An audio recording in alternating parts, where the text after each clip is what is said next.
계속해서 팀 켈러의 과학주의에 관해서 나눠보도록 하겠습니다.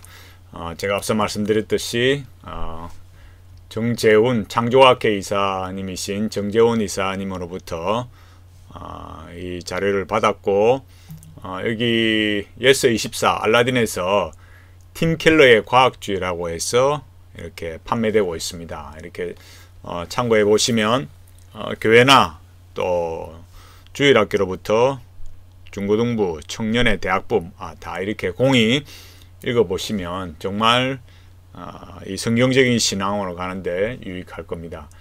다른 책, 정재훈 이사님의 다른 책은 이 종교가 되어버린 진화라는 상상이라는 책입니다. 이 책도 역시 진화론에 이렇게 점점 오염이 되어가고 있는 이런 현대 어떤 과학 이론이랄까요? 또 교회 안에 성도들 또 교육기관들을 보면서 이런 책들을 통해서 정말 진화가 얼마나 심각한 문제가 있는가, 이런 것들을 정확하게 알 수 있습니다.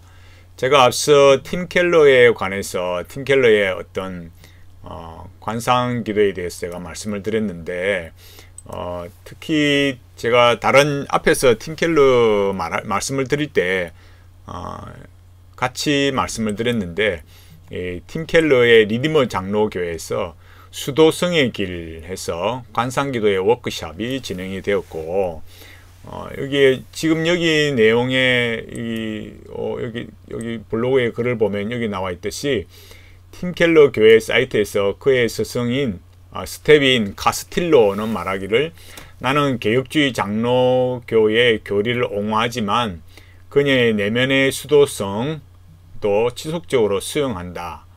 그녀는 예수와의 허니문을 갖기 위해 10년 이상 꾸준히 수도원으로 도망가곤 했다. 이렇게 말하고 있어요. 그래서 이제 요 자료는 이 보험가 개혁사에서 이 마크 드리스콜, 그러니까 이 이머징 운동과 관상 기도에 침투하고 있다, 개혁주의에. 그래서 이 마크 드리스콜에 관한 책을 출판한 것이 문제가 되었었는데, 거기에 대해서는 제가 말씀을 드렸었고, 결국 이 관상이라는 것은, 관상기도라는 것은 리차드 포스터가 말하듯이 동양의 명상은 마음을 비우려는 시도다, 크리스천의 명상은 마음을 채우려는 시도다, 이렇게 말하면서 이런 말들을 뭐 애매하게 하지만 결국 뭐냐면, 이 리차드 포스터가 퀘이크거든요. 퀘이크 출신인데 사고를 멈추고 거기에 하나님의 말씀을 넣는다.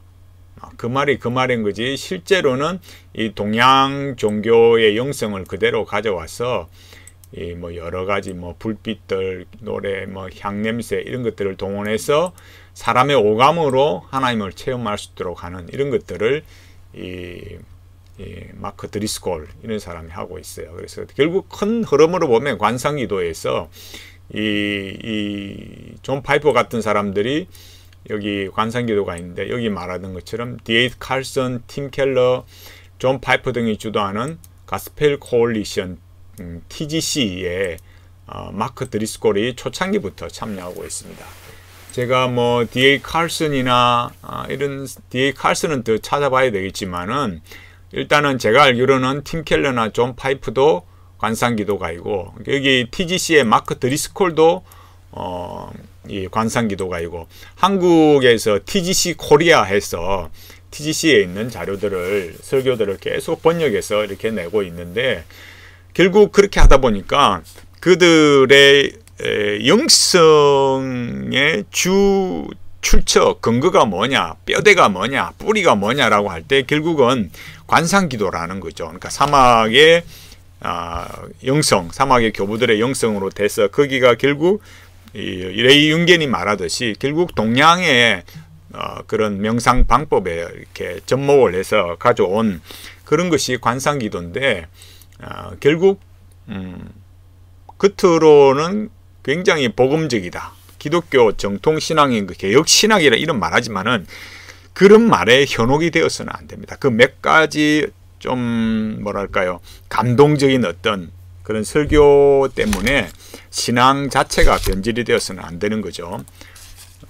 그런 점들을 우리가 좀 잘 봐야 되고, 팀 켈러의 기도라는 책이 있잖아요. 이 책에 제가 지금 서재에 어딘지 지금 찾지를 못해서 이 블로그를 가져왔는데, 여기에 이 리뷰를 올린 글 중에도 보면 이렇게 말하고 있거든요. 그러니까 여기에 뭐라고 말하냐면은 향신기도, 예수기도, 무념기도. 그러니까 무념기도라는 게 단순한 단어를 반복적으로 말함으로써 하나님께 집중하는 거.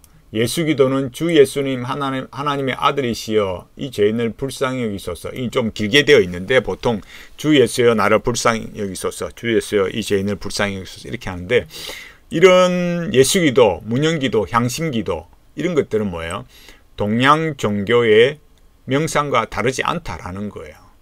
그러니까 팀 켈러의 이런 이 기도라는 이런 책이 가지고 있는 근본적인 걸 잘 봐야 되는 거죠. 그러니까 제가 말씀을 드리자면, 제가 나중에 지금 제가 책을 읽고 있는 이 로완, 이름도 그래요. 처음 잘 로완 윌리엄스라는 이 성공의 주교, 대주교의 책인데, 이제 이런 책을 보면 지금 한국 사회에 오염되어 있어서, 제가 이 책도 나중에 제가 말씀을 드릴 거거든요. 지금 유튜브에서 올릴 건데, 이 책에 또 말하듯이, 그러니까 성공에 대한 그런 위험 요소가 뭔지를 모르는 거예요. 교리적으로 또 이 신학적으로. 그러니까 우리가 지금 이런 팀 켈러나 이런 성공의 대주교 로완 윌리엄스가 말하는 이런 사람들의 그런 문제점이 뭘까? 딱 우리가 생각할 때 근본적으로 짚어봐야 될 게 뭐냐면은, 그 사람이 말하는 영성이 무엇인가? 그러니까 기도라는 거, 영성이라는 걸 어떻게 하고 있지? 이런 걸 보면 그 사람의 그 핵심적인 그 소위 말해서 뼈대 구조가 뭔가, 그 핵심적인 요소가 무엇인가를 알 수 있는 거죠. 그 핵심적인 요소가 뭐냐? 사실은 관상기도라는 거예요. 그러니까 영성으로 통한다고 할 때 우리가 그런 부분에 있어서 너무 부주의하고 그냥 무작정 외국 사람의 유명한 사람, 이런 사람을 추종하고, 한국도 마찬가지죠. 한국의 유명한 목사들을 추종해 가니까 정말 상황이 얼마나 심각한지를 모르는 거죠. 우리가 이런 것들을 좀 잘 알아야 되겠습니다. 자, 여기 보면 이제 제가 앞서 말했듯이 팀 켈러의 과학주의를 쭉 말하면서 제가 몇 가지를 말씀드렸었고, 이제 두 번째 시간으로 이제 제가 앞서 말씀드렸던 거, 그러니까 이런 유신 진화론으로 받아들여서 과학주의로 가는 사람들은 제가 뭐라 했습니까? 6일 창조, 성경에 기록된 대로의 6일 창조를 부정하고, 진화의 과정 없는 즉각 창조를 부정하고, 성경에 기록된 대로 세상이 창조되었다, 피조물이 창조되었다고 믿는 사람들을 반지성적인 성도라고 경멸을 합니다. 그러면 이 사람들은 무엇을 근거로 이런 성경의 사실성과 역사성을 부정하겠습니까? 그들은 과학주의에 빠져 있기 때문에 그래요. 과학주의라는 게 뭐냐라고 하면은, 여기 위키피디아 자료를 보면은 과학주의라는 것은 조금 더 키워보겠습니다. 과학주의라는 것은 과학 이념인데, 과학주의라는 용어는 과학적 방법이나 유사 과학 표준의 응용에 부합되지 않는 부적절한 상황에서 허울 뿐인 과학적 응용을 가리키는 것이 일반적이다. 그러니까 요거는 좀 표현이 좀 딱딱하잖아요. 조덕영 박사님은 뭐라고 했냐면은, 과학주의는 과학을 인간 최고의 인식 형태로 간주하고, 원리적으로는 모든 문제가 과학에 의해 해결될 수 있다고 주장하는 태도다. 이렇게 말하는 거죠. 그러니까 결국 과학주의에는 뭐가 있습니까? 인본주의의 핵심이라고 있는 우월주의, 이성주의가 이렇게 자리를 차지하고 있는 거죠. 왜냐하면 이렇게 인간의 인식에 달려 있는 거니까, 그죠? 그러니까 과학이라는 것은 이런 인간의 이성주의의 금자탑이라 할 수 있는 거죠. 자, 여기 보면 뭘 알 수 있습니까? 원래 이 과학주의라는 것은 좀 비아냥거리는 단어인데, 여기 보면은 결국 요 두 가지를 말할 수 있는데, 과학적 방법으로 얻은 지식을, 그죠? 과학 지식을 이렇게 정확한 것이라고 생각하는 거예요. 이런 이 과학적 방법으로 얻은 지식을, 과학 지식을 이렇게 뭐랄까, 아주 이런 정확한 거야. 이는 올바른 지식이야. 이렇게라고 생각해요. 물론 이렇다고 해서 제가 이런 말을 한다고 해서 창조과학이든 또 저든 이런 과학이라는 것을 터부시하고 문제시한 이런 건 결코 아니에요. 그러니까 그것을 이게 과학으로 아까 제가 말씀드렸듯이 이성적인 수준으로만 이해해서 모든 것을 그렇게 판단을 하려고 하는 거죠. 과학 지식과 성경에 기록된 내용이 충돌할 때 과학 지식에 손을 들어주는 경향이 강한 거죠. 그러니까 과학주의로 가는 사람, 유신 진화론적인 그런 관점을 유지하는 사람. 왜? 진화론이 훨씬 자기들이 신뢰하는 이론이니까. 그랬어요. 어쩌라고요? 소위 과학 지식을 진실로 받아들이면서도 성경이 틀렸다고는 말하지 않는 거예요. 그러니까 분명히 어떤 원리상으로 보면 어떻습니까? 자기들이 말하는 원리로 볼 때는 진화론이 더 타당한 이론이라고 생각하고, 진화론에 그런 오염이 되어서 성경을 해석하다 보니까 성경은 맞지 않는 거죠. 성경은 틀렸다. 이렇게 말해야 되는데, 그럼에도 불구하고 그렇게 말하지는 않는 거예요. 왜 그럴까요? 그것은 기독교에서 이 성경이 차지하고 있는 위상을 잘 알고 있기 때문이에요. 얼마나 성경의 이 절대성, 우위성, 또 충분성 이런 것들을 이게 강력하기 때문에, 이거를 만일 성경이 틀렸다 이렇게 말을 하게 되면 어떻게 되겠습니까? 대다수의 목회자와 성도가 반발할 것이라는 사실을 너무 잘 알기 때문이죠. 성경 틀렸다면 누가 그럼 이 기독교 신앙 안에서 있으려 하겠어요? 다 떠나버리게 되겠죠. 그러니까 자기들도 문제가 되고, 그러니까 그런 건 안 하려고 하는 거예요. 이 사람들은 과학주의에 빠진 무신론자들은 보면 어떠냐면은, 그러니까 대조가 된다 이거예요. 이런 사람들은 진화론을 근거로 해서 성경이 틀렸다 이렇게 확실하게 말하는 거예요. 무신론자들. 그러니까 무신론자들이라는 것은 이 진화론으로 이렇게 무장되어 있는 이런 사람들, 이런 과학주의에 확신을 가지고 있는 사람들은 성경이 틀렸다 이렇게 분명하게 말하는 거죠. 그러나 과학주의에 빠진 이 신학자들은 뭐냐? 성경이 틀렸다 이렇게 말하지 않는 거예요. 앞서 말했듯이 그 이유가 뭐라고요? 성경 틀렸다 이렇게 되면은 너무 반발이 심하니까 그렇게 안 하는 거죠. 아니 이게 말이 되겠습니까? 너무 안 맞잖아요. 분명히 이 과학주의에 빠진 무신론자들 뭘로요? 진화론에 근거하고 있으니까, 그럼 진화론과 진화론과 성경이 안 맞잖아요. 그러니까 자기들 입장에서는 진화론도 맞고 성경도 맞다, 창조론도 맞다 이렇게 할 수 없으니까 성경이 틀렸다, 창조론이 틀렸다 이렇게 자기들이 말하는 거죠. 그러나 그렇게 확실하게 말하는 이런 진화론을 가져와서, 무신론적인 입장을 가져와서 성경과 섞어서 말하면서 뭐라 한다고요? 성경이 틀렸다고 말하지 않는다라는 거예요. 말이 안 되는 거죠. 이 진화론이라는 게 결국 과학주의라는 게 뭡니까? 성경의 사실성과 역사성을 부정하지 않으면서도 성경에 기록된 내용보다 이런 과학적 지식을 우위에 놓는 거예요. 이런 걸 혼합이라 하잖아요. 그리고 분명히 자기들이 생각하는 거, 그런 것들을 정말 소신 있게 말하지 않는 거죠. 비겁한 어떤 하나의 자세라고 할 수 있지 않겠어요? 그러니까 성경에 있는 사실들, 여기 말했잖아요. 사실성과 역사성을 이렇게 완전히 이렇게 부정하지 않는다는 것은, 완전히 부정하지는 않으면서 어떻습니까? 성경에 기록된 내용보다 훨씬 더 과학이라는 것, 과학주의, 진화론, 여기에 더 비중을 두고 말을 하게 된다라는 거예요. 그런 입장을 견지하게 되는 거죠. 그럼 그 방법이 뭐냐라고 할 때, 그러니까 이거를 창조론과 진화론을 섞어서 말을 할 때 그 방법이 뭐냐면은 성경을 다르게 해석한다 이거예요. 그러니까 자기들의 주장의 그 근거가 어떻게 마련되어지는가, 어떻게 토대가 세워지는가, 이런 걸 잘 봐야 되는데, 결국은 뭐에 달려 있다고요? 성경 해석이에요.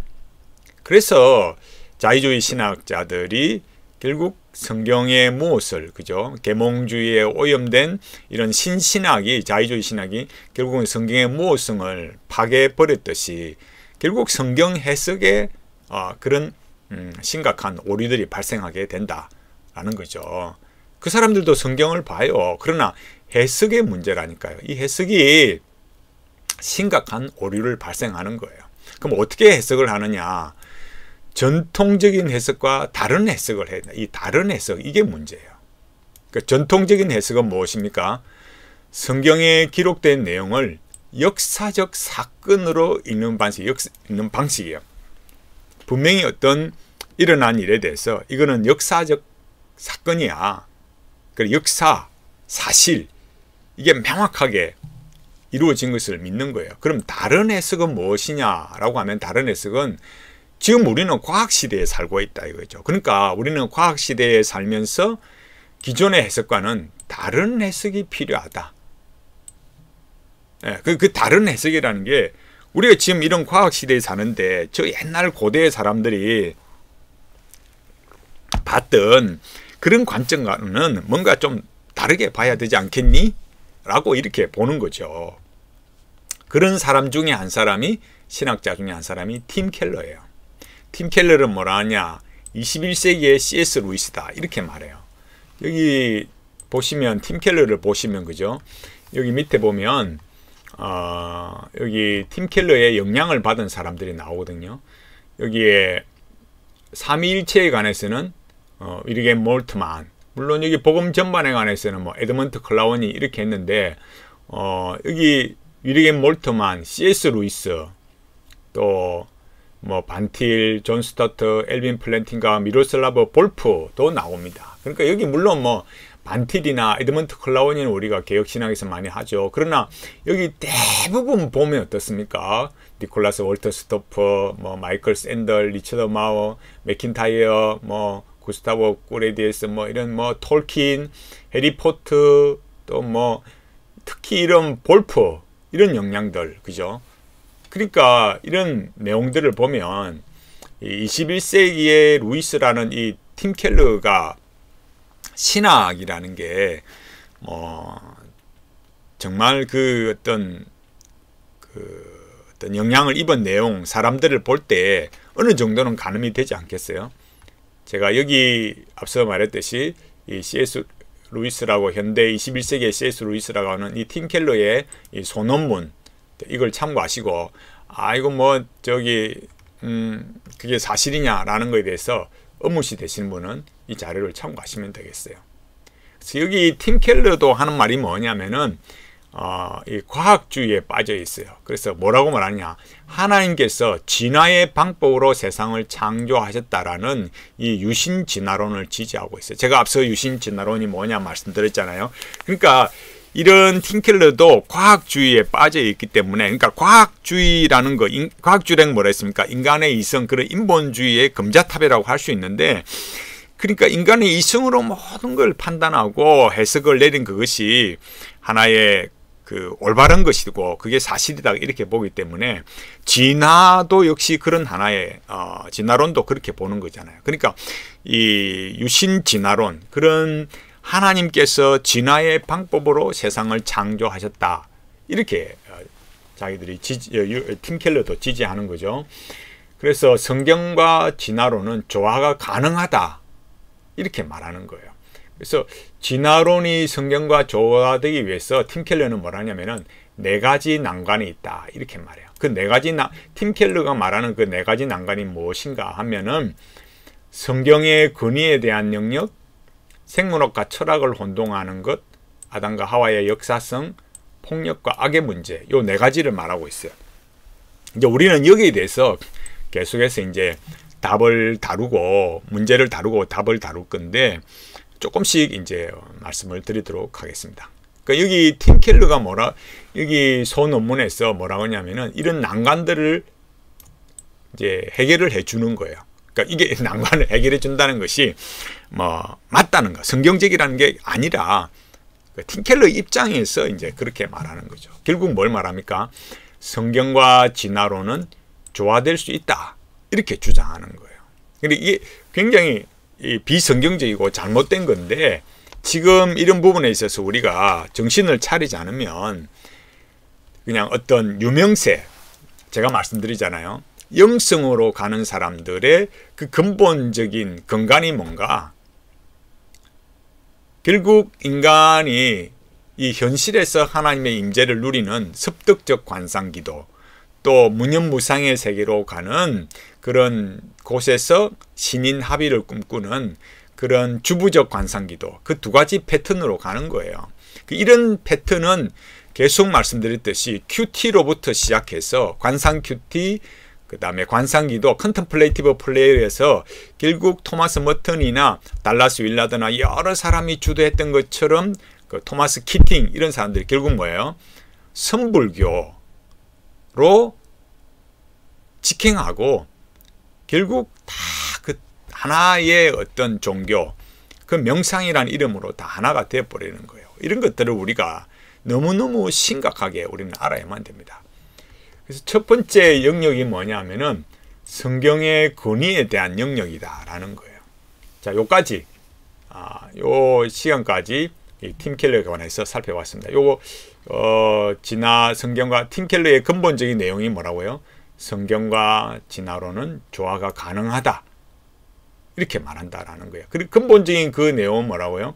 과학주의에 빠져있다. 과학주의. 그래서 하나님께서 진화의 방법으로 세상을 창조하셨다. 이렇게 본다라는 거예요. 지금 우리가 이런 내용들을 보면서 얼마나 사실은 이 현실을 보면 얼마나 기독교가 변질이 되어 가고 있는가.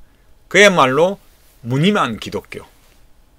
그런데도 수많은 목사님들이 팀 켈러의 설교 방법을 배우고 설교를 배우고 목회 방법을 배우기 위해서 얼마나 많은 시간과 돈을 들이고 있는지 모릅니다. 또 수많은 사람들이 또 그 교회에 출석하고 또 그런 걸 따라가기 위해서 애쓰고 있어요. 우리가 뭐든지 뭐 배우고 이렇게 한다는 열정이 있다는 건 좋은 거지만, 그러나 팀 켈러가 의도하는, 팀 켈러를 붙들고 있는 그런 관상기도와 이런 과학주의, 이런 걸 알면은 결코 그렇게 추종할 인물이 아니라는 거예요. 우리가 한 가지씩 이런 부분들을 알아가면서 정말 이 현대 기독교가 얼마나 변질이 되어 가고 있고, 여러분 관상기도라는 거 결코 쉬운 일 아닙니다. 작은 일이 아닙니다. 관상 큐티, 관상기도 이렇게 가는 기독교는 선불교로 가는 겁니다. 끝이 그냥 그쪽으로 다 가는 거예요. 과학주의도 마찬가지입니다. 결국 진화론에 의해서 이 성경에 결국 그 역사성, 사실성을 부인하게 되고, 제가 앞서 말씀드렸듯이 의미만 찾자 이렇게 되는 거예요.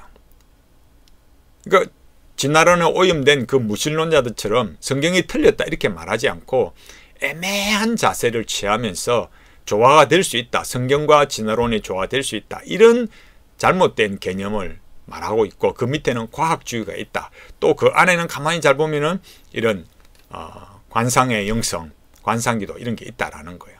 우리가 이런 것들 하나씩 계속해서 살펴보도록 하겠습니다.